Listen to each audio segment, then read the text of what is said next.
श्री गणेशाय नमः।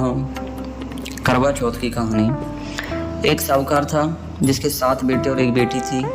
सातों भाई व बहन एक साथ बैठकर भोजन किया करते। एक दिन कार्तिक की चौथ का व्रत आया तो भाई बोला कि बहन आओ भोजन करें। बहन बोली कि आज करवा चौथ का व्रत है, चांद उगने पर ही मैं भोजन करूंगी। तब भाइयों ने सोचा कि चांद उगने तक बहन भूखी रहेगी, तो एक भाई ने दीपक जलाया, दूसरे भाई ने छलनी लेकर के उसे ढका और नकली चांद दिखाकर बहन से कहने लगा कि चलो बहन चांद उग आया है, अर्घ दे लो। बहन अपनी भाभीयों से कहने लगी कि चलो अर्घ दे दें। तो भाभियाँ बोली कि तुम्हारा चांद उगा होगा, हमारा चांद तो रात को उगेगा। बहन ने जब अकेले ही अर्घ दे लिया और खाने लगी तो पहले ग्रास में ही बाल आ गया, दूसरे ग्रास में कंकड़ आया और जब तीसरा ग्रास मुंह की ओर किया तो उसकी ससुराल से संदेश आ गया कि उसका पति बहुत ज़्यादा बीमार है, जल्दी भेजो। माँ ने जब लड़की को विदा किया तो कहा कि रास्ते में जो भी कोई मिले उसके पाँव लगू करना और जो कोई सुहाग का आशीष दे तो पल्ले में गांठ लगाकर उसे कुछ रुपए दे देना। रास्ते में जो भी उसे मिला उसने यही आशीष दिया कि तुम 7 भाइयों की बहन हो, तुम्हारे भाई सदा सुखी रहें और तुम उनका सुख देखो। सुहाग की आशीष किसी ने भी नहीं दी। जब वह ससुराल पहुंची तो दरवाजे पर उसकी छोटी ननद खड़ी हुई थी। वह उसके भी पांव लगी तो उसने कहा कि सदा सुहागन रहो, सपूती हो। तो उसने यह सुनकर पल्ले में गांठ बांधी और ननद को एक सोने का सिक्का दिया। तब वह भीतर गई तो सास ने कहा कि उसका पति धरती पर पड़ा हुआ है, तो वह उसके पास जाकर उसकी सेवा करने लगी और बैठ गई। बाद में सास ने दासी के हाथ बची कुची रोटी भेज दी। इस प्रकार से समय बीतते बीतते मंगशीर की चौथ आई तो चौथ माता बोली कि करवा ले भाइयों की प्यारी बहन करवा ले। लेकिन जब उसे चौथ माता नहीं दिखी तो वह बोली कि हे माँ, आपने तो मेरा सुहाग ही उजाड़ दिया, आप ही मेरा उद्धार करो, आपको मेरा सुहाग मुझे लौटाना पड़ेगा।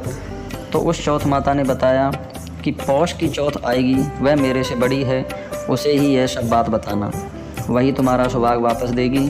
पौष की चौथ आकर चली गई, माघ की, फाल्गुन की चौथ आकर भी चली गई, चैत्र, बैसाख, जेठ, आषाढ़ और सावन भादों की सभी चौथ आई और आकर के वो भी ये कहकर चली गई कि आगे वाली को कहना। असौज की चौथ आई तो उसने बताया कि तुम पर कार्तिक की चौथ नाराज है, उसी ने तुम्हारा सुहाग लिया है, वही तुम्हारा सुहाग वापस कर सकती है। ये आएगी तो उसका पाँव पकड़कर विनती करना। यह बताकर वह चली गई। जब कार्तिक की चौथ आई तो गुस्से में बोली कि भाइयों की प्यारी करवा ले, दिन में चांद उगाने वाली करवा ले, व्रत को खंडित करने वाली करवा ले, ओ भूखी करवा ले।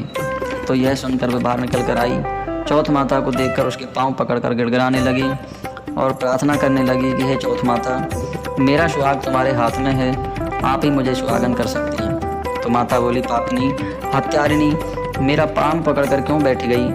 तब वह बहन बोली कि जो मुझसे भूल हुई है उसे आप क्षमा कर दो, अब मैं किसी भी प्रकार की कोई भूल नहीं करूंगी।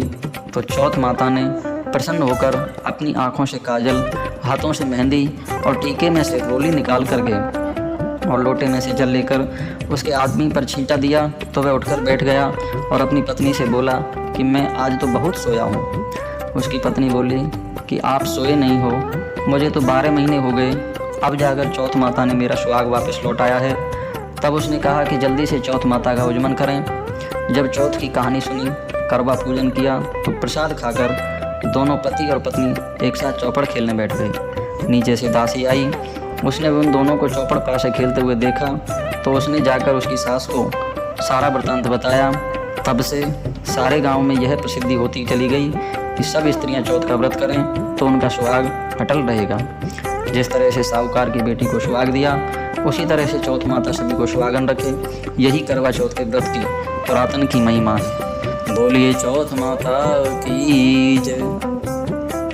आपको हमारी वीडियो अगर पसंद आए तो कृपया इसे लाइक, शेयर और सब्सक्राइब करना ना भूलें। धन्यवाद। जय जय श्री राधे, जय जय श्री श्याम।